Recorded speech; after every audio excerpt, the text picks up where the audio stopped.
આકાશવાણી સમાચાર રૂપલ જાની વાંચે છે. મુખ્ય સમાચાર.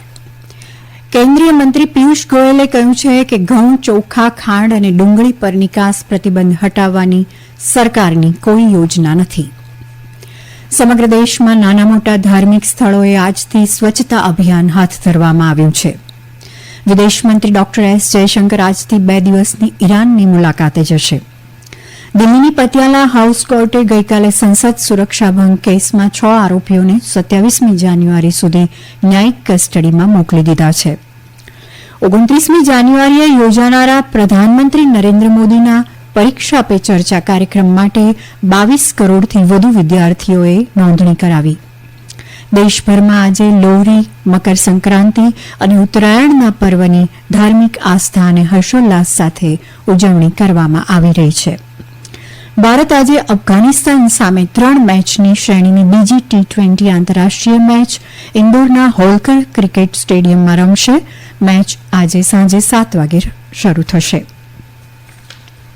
સમાચાર વિગતવાર.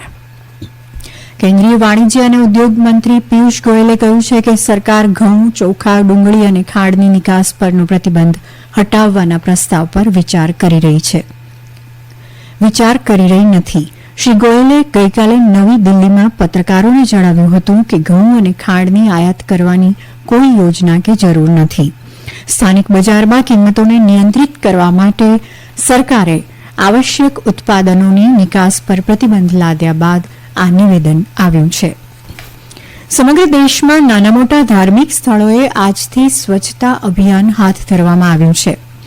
ઉલ્લેખનીય છે કે પ્રધાનમંત્રી નરેન્દ્ર મોદીએ દેશના તમામ નાના મોટા ધર્મસ્થાનો ખાતે 14થી 22 જાન્યુઆરી સુધી સાફ સફાઈ અભિયાન હાથ ધરવા સૌને આહવાન કર્યું હતું.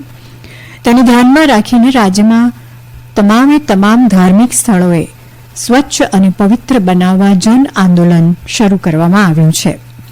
ભાજપ રાષ્ટ્રીય અધ્યક્ષ જેપી નડ્ડાએ દિલ્હીમાં ગુરુ રવિદાસ મંદિરમાં સ્વચ્છતા અભિયાનમાં શ્રમદાન કર્યું હતું.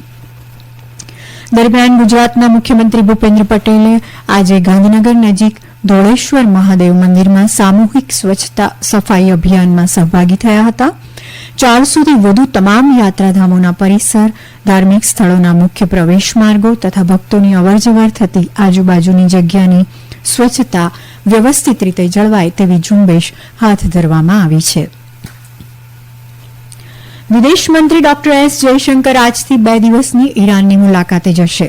બંને દેશો વચ્ચે ચાલી રહેલા ઉચ્ચસ્તરીય આદાન પ્રદાનના ભાગરૂપે તેઓ ઈરાનના વિદેશમંત્રી ડોક્ટર હુસૈન અમીર અબ્દોલ્લાહિયનને મળશે અને દ્વિપક્ષીય, પ્રાદેશિક અને વૈશ્વિક મુદ્દાઓ પર ચર્ચા કરશે. એક નિવેદનમાં વિદેશ મંત્રાલયે કહ્યું કે રાજકીય સહયોગ, કનેક્ટિવિટી પહેલ અને મજબૂત લોકોથી લોકો સંબંધો એ એજન્ડાના મહત્વપૂર્ણ પાસાઓની રચના કરશે. દિલ્હીની પટિયાલા હાઉસ કોર્ટે ગઈકાલે સંસદ સુરક્ષા ભંગ કેસમાં 6 આરોપીઓને 27મી જાન્યુઆરી સુધી ન્યાયિક કસ્ટડીમાં મોકલી દીધા છે. દિલ્હી પોલીસે આરોપી મનોરંજન ડી સાગર શર્મા, લલિત ઝા, અમોલ શિંદે, મહેશ કુમાવત અને નીલમ આઝાદના કસ્ટોડિયલ રિમાન્ડ પૂરા થયા બાદ કોર્ટમાં રજૂ કર્યા હતા. એડિશનલ સેશન્સ જજ હરદીપ કૌરે તમામ આરોપીઓને 27મી જાન્યુઆરી 2024 સુધી ન્યાયિક કસ્ટડીમાં મોકલી દીધા છે.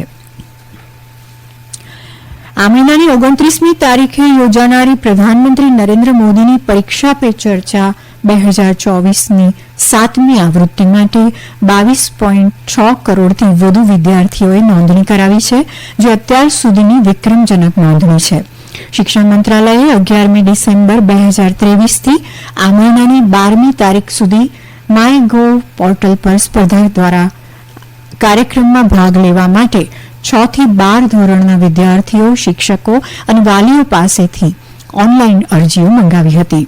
મંત્રાલયે જણાવ્યું હતું કે માય ગોવ પોર્ટલ પરના તેમના પ્રશ્નોના આધારે 2050 સહભાગીઓની પસંદગી કરવામાં આવશે અને તેમને પ્રધાનમંત્રી દ્વારા લખાયેલ હિન્દી અને અંગ્રેજીમાં એક્ઝામ વોરિયર્સ પુસ્તક અને પ્રમાણપત્રનો સમાવેશ કરતી વિશેષ પરીક્ષા પે ચર્ચા કીટ આપવામાં આવશે. મંત્રાલયે વધુમાં કહ્યું હતું કે આ વર્ષે આ અનોખા કાર્યક્રમ દ્વારા 4,000થી વધુ સહભાગીઓ પ્રધાનમંત્રી સાથે વાતચીત કરશે. આ સમાચાર આકાશવાણીના છે.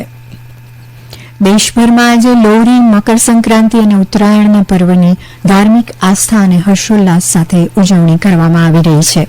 લોહરીને શિયાળાની લાંબી રાતોનો અંત માનવામાં આવે છે અને ઉનાળાના લાંબા દિવસોનું સ્વાગત કરે છે. શેરડીની લણણી સાથે સંબંધિત આ તહેવાર છે. પંજાબના ગામડાઓમાં શેરડીના પાકની લણણી પછી લોહરી ઉજવવામાં આવે છે. દરમિયાન ગુજરાતમાં ઉત્તરાયણ એટલે કે મકર સંક્રાંતિ પર્વની ઉજવણી થઈ રહી છે. પતંગ રસિકો ધાબા પરથી પતંગ ચગાવવાની મજા માણી રહ્યા છે.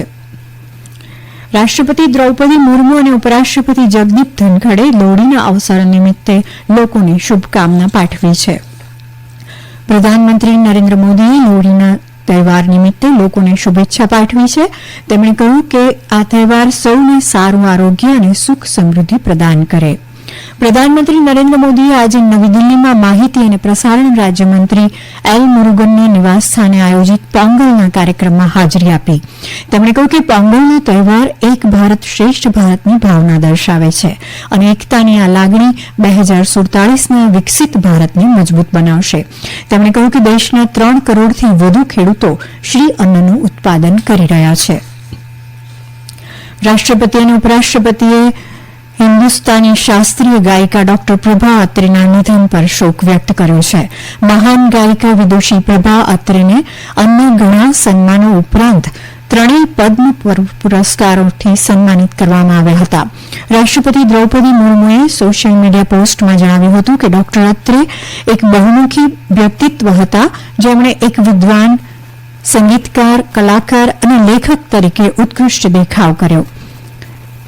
તેમણે કહ્યું કે ડોક્ટર અત્રેએ કિરાણા ઘરાનાને એક નવો આયામ આપ્યો હતો. ભાજપના પ્રમુખ જેપી નડ્ડાએ ગઈકાલે પહેલીવાર મતદારો સુધી પહોંચવા માટે નવી દિલ્હીમાં નમો નવ મતદાતા રજીસ્ટ્રેશન પોર્ટલ શરૂ કર્યું છે. પોર્ટલ તમામ નવા મતદાતાઓને વિકસિત ભારત એમ્બેસેડર તરીકે રજીસ્ટર કરવા માટે એક પ્લેટફોર્મ તરીકે કામ કરશે. ભારત આજે અફઘાનિસ્તાન સામે 3 મેચની શ્રેણીની બીજી T20 આંતરરાષ્ટ્રીય મેચ ઇન્દોરના હોલકર ક્રિકેટ સ્ટેડિયમમાં રમશે. મેચ આજે સાંજે 7 વાગે શરૂ થશે. ઉલ્લેખનીય છે કે રોહિત શર્માની આગેવાની હેઠળની ટીમમાં વિરાટ કોહલી પણ આજની મેચમાં જોડાશે, જે પ્રથમ મેચ રમી શક્યા ન હતા. વિકસિત ભારત સંકલ્પ યાત્રામાં અત્યાર સુધીમાં 12 કરોડથી વધુ લોકોએ ભાગ લીધો છે. સહભાગીઓની વધતી જતી સંખ્યા આ યાત્રાની સફળતાનો પુરાવો છે. મહારાષ્ટ્રમાં પણ લોકો આ યાત્રામાં સક્રિયપણે ભાગ લઈ રહ્યા છે, જ્યાં લોકોને સરકારી યોજનાઓની જાણકારી આપવામાં આવી રહી છે.